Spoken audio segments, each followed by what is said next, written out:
I want to share inspiring lessons that I learned from Michael Singer. If you don't know who Michael Singer is, he is one of the most profound and impactful spiritual guru that I came across. I came across Michael Singer's work over 12, 13 years ago. I remember that I was still in university, or maybe I just graduated high school, and I came across the books on Eastern philosophy, the Zen Buddhism, the consciousness, topics like that. That was the time that I first came across, and I started reading books like The Power of Your Subconscious Mind. And one of the books I read at that time was called The Untethered Soul by Michael Singer. At that time, when I was reading through those books, I resonated with it, but I didn't quite get the concept of how I can have the worldly ambition while applying the concept of you being the awareness. Maybe you could say that I didn't have enough life experiences at that time. So I thought, you know what, I will revisit this some other point, because at that time I was very ambitious and I had a lot of things that I want to accomplish. A typical, you can say, a new graduate. You want to make an impact in the world. So I put that aside, and for the last 12, 14 years or so, I went on the traditional path of the matrix of graduating, making good money with a good job, buying a home, things like that. That's what the path that's designed by the matrix. So I did all that. You can say that I accomplished a lot in those 14 years of time that normal people would call it successful. But to me, I still felt empty. And to be honest with you, maybe I felt very agitated, or I ended up with being more problems than what I had before, more internal problems. Outside, everything looked good, but internally, I wasn't okay. So after I moved to Costa Rica, last couple of years, I had a lot of alone time, especially in the year of 2024. I had the gift of spending time alone in nature. And that's when I revisited his work and I started to apply the teachings, because it was time for me to do the internal work. And honestly, it has been profound experience, you could say, more than what you could receive from years of meditation, more than the breakthrough that you can have from plant medicines. His work, his teachings works at the root. So without further ado, I would like to share the main lessons that he teaches, and I want to share how I've been applying it, my interpretation of it, and hopefully can simplify the messages for you to start resonating with the teachings of Michael Singer, and you can dive deeper into his teachings. So I want to start off by saying that my intention is to be a giver. I no longer want to take. My goal is to find the fountain of joy that the masters talked about, that's inside each one and every one of us. I want to find that fountain of joy, the fountain of infinite bliss, and I want to share that from that place of my inspiration, my creation. Once I find that, I don't need anything from outside that I don't already have inside. That is the fountain of joy that many masters have talked about, and I believe it's there. And I set intention to find the fountain and drown in it and let life express itself through me. I'm here to let go of my samskaras, my karmas. I'm here to evolve my soul, and I'm here to serve. A lesson that I learned from Michael Singer is that you don't have to give up on your goals and ambition to walk on your spiritual path. It's perfectly okay to have ambitions and goals in your life. That is your soul's expression. We all have our soul's calling. We all have certain urges to go in a specific direction. And it's perfectly normal because that's the way that the chi or the power, the life, the God wants to express itself through you, through your unique perspective. But you don't have to renunciate them. That's where a lot of spiritual, you can say, misunderstandings take place because they say that you need to renunciate everything. You need to go into a cave to achieve your spiritual freedom or to achieve enlightenment. It's not the case. It can be done from anywhere. You can perfectly live your worldly life that you are meant to live and at the same time have a spiritual enlightenment. Just don't set goals and ambitions to fulfill something that you're lacking. So that's the difference. A lot of people, they want something in life because they don't feel good within. They probably feel lonely, so they want to get into relationships. They feel a lack of freedom or like a lack of self-worth, so they think having expensive things is going to give them that, so they chase money. Those things are not the right way to set your goals or ambition because it's not coming from a place of wholeness or fullness. It's coming from a place of lack. So you will chase one thing after another and you will never be able to find the fountain because instead of you looking within for why you're not feeling whole, instead of asking yourself why you're feeling lonely, instead of asking yourself why you're not feeling the self-worth, you look for answers from the outside instead of finding the answers within and finding the root cause of it. So instead, what Michael Singer says is that you don't have to renunciate anything. If you want to have a car, go for it. If that's your highest soul calling, if you're doing that from a place of not lacking, then that's okay. But if you're doing from a place of having that car is going to make me feel a certain way, then it's not. So as long as your goals and your ambitions come from a place of wholeness, you're doing it because that's what your soul wants you to experience, then it's okay. That's how you can differentiate. Why are you doing what you're doing? Is it because you're not feeling good inside? If that's the case, you need to stop that. Because no matter what you do outside, it's not going to change anything inside. Instead, you need to start within. You need to ask yourself why you're not feeling good inside. Fix that. And once you feel whole, you'll be able to know what is your true soul's calling and what comes from a place of ego. So that's lesson number one. And number two, every moment in your life is a teacher. It's a mirror showing you what you need to let go. It doesn't matter what is happening to you. It could be little things as such as someone playing loud music or someone cutting you off while driving. Or it could be major things in life. Perhaps a business deal went south or your partner is not faithful to you. Everyone and every event is happening for you, no matter how big or small. If it triggers any pain or any sort of emotional feelings inside you, then it is a perfect teacher showing you that what you need to let go. It's not the person causing you that, it's not the event causing you that. Everything is perfect the way it is. It's all cause and effect that's in sequence for billions and billions of years and continuing on. So everything is happening at its perfect time, in a perfect way, in a perfect, you can say, opportunities or perfect situations. No matter how unfair or how unacceptable it may seem to you, it has already happened and you have no control over it. And those are your teachers because most likely they're tough things. When good things happen, we don't have any problems with it.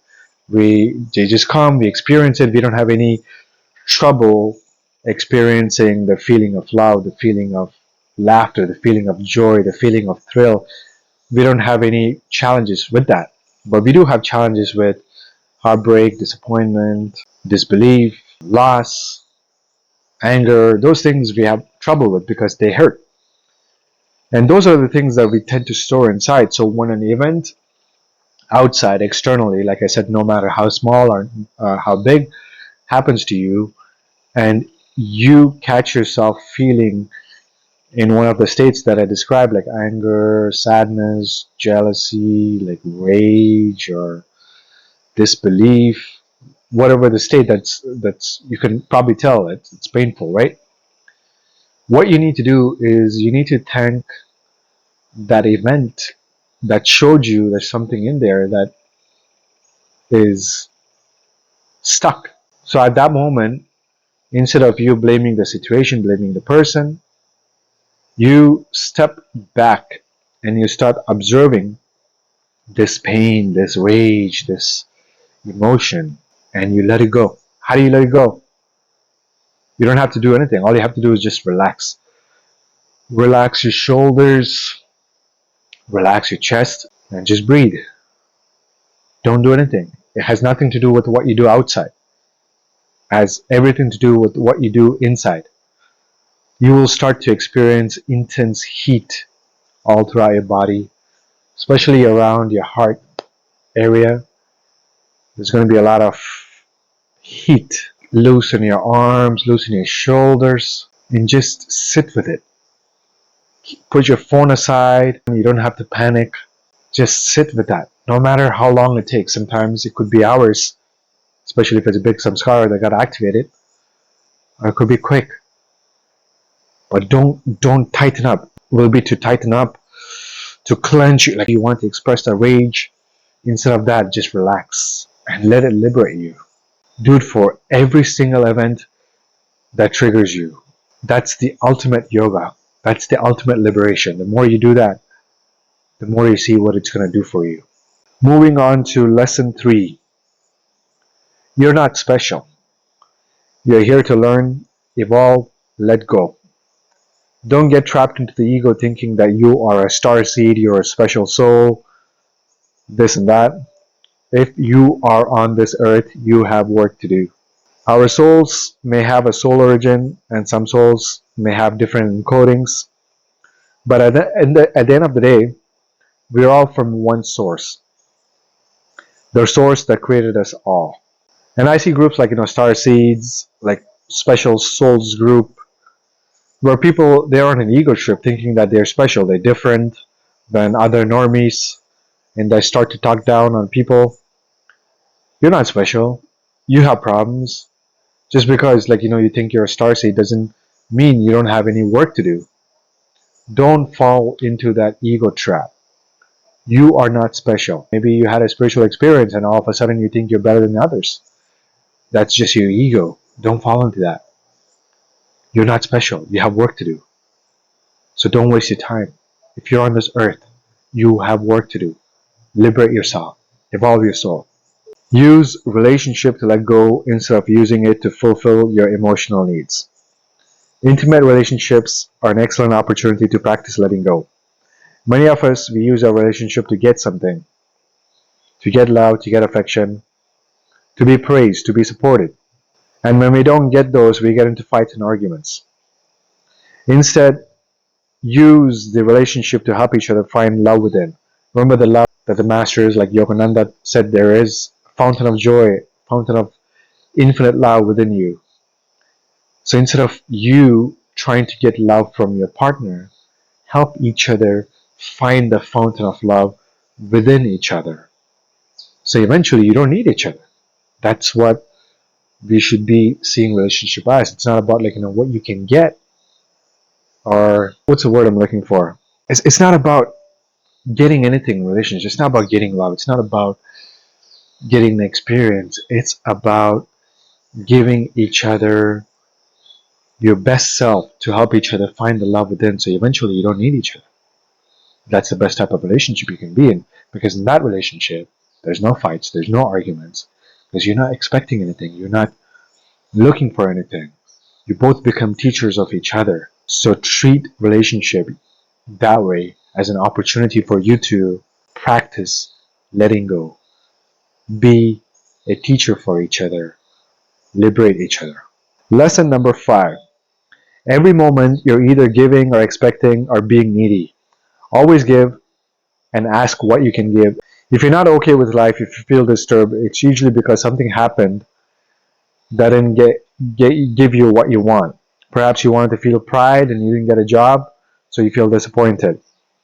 Or you wanted to feel love, but you got rejected, so you feel sad. Whatever it may be, if you're looking for something outside, you are being needy. Instead, if you can find the love within, the fountain of joy, that's 1,000 times infinitely more than the greatest joy that you ever experienced.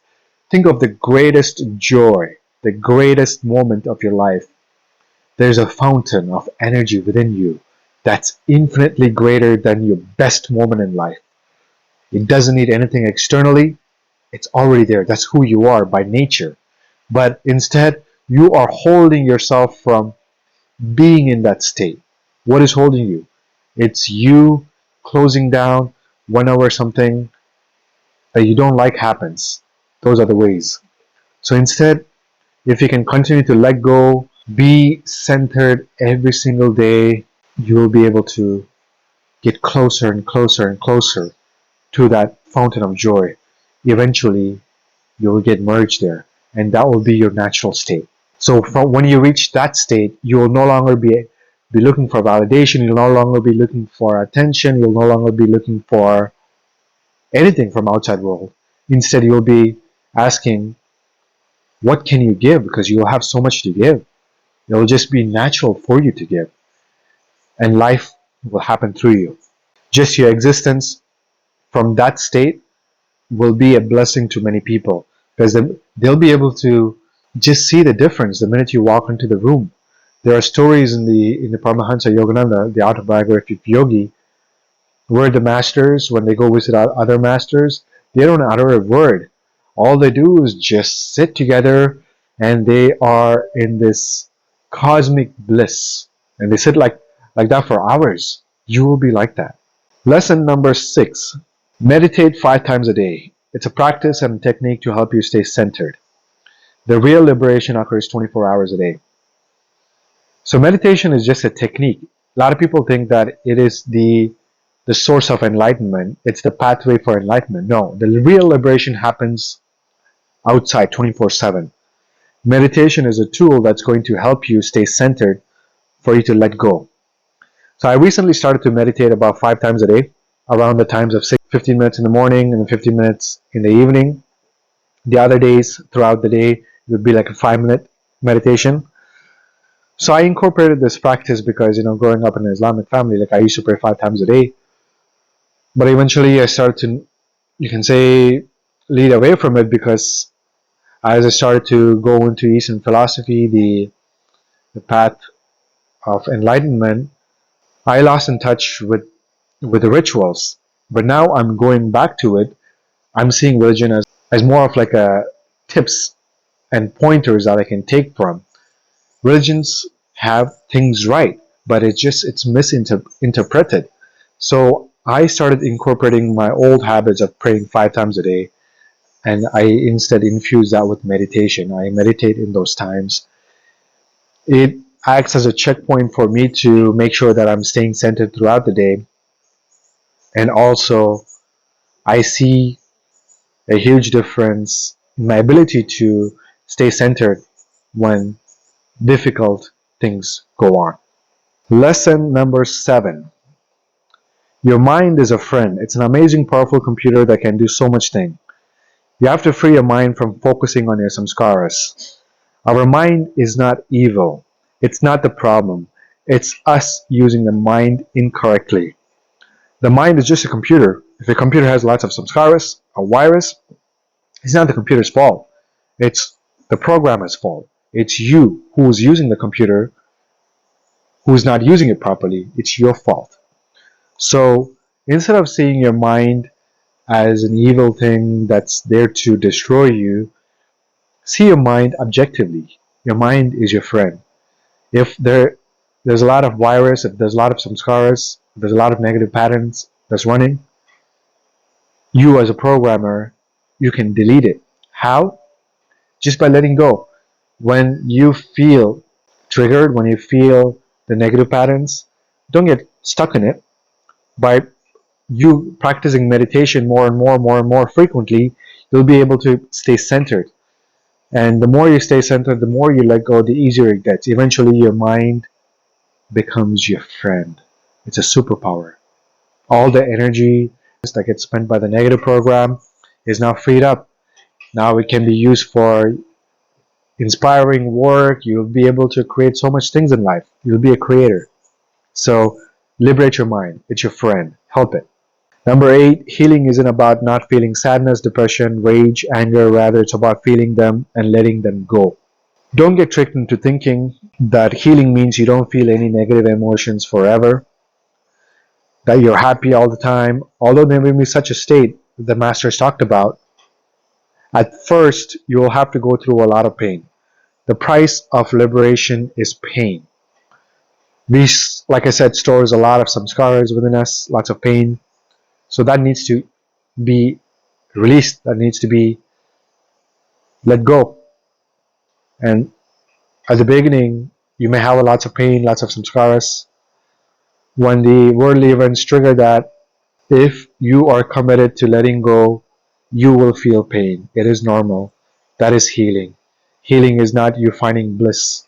That's natural when you let go of all the things that's holding you back. Number 9, when you become aware enough to separate or know you're caught in emotional energy, you have a choice.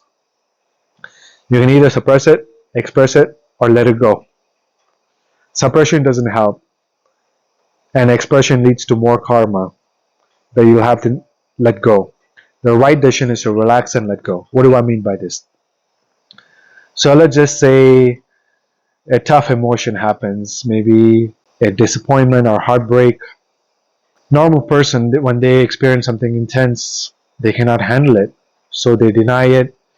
They try to suppress their rage. I cannot let it go. I cannot punch someone. I cannot yell at someone. So instead, what they do is like, oh, okay, I'm just going to keep quiet, vent it. And then they just do their best to curl up and then just suppress it.